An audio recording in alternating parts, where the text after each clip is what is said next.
All right, so this is a 2025 Buick Envista. Not a bad looking car.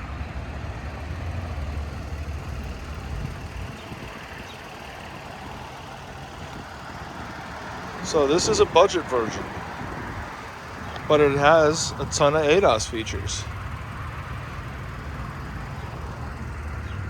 So we have lane watch at the very least, blind spot,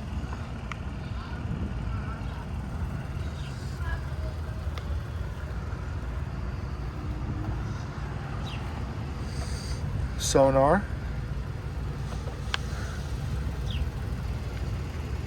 camera,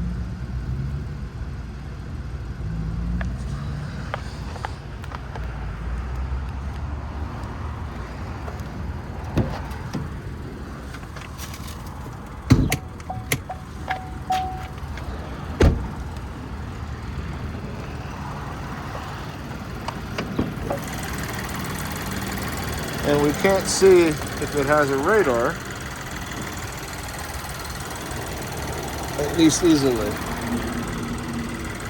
But let's see what the inside of the car says. By the way, this is a 1.2 liter motor.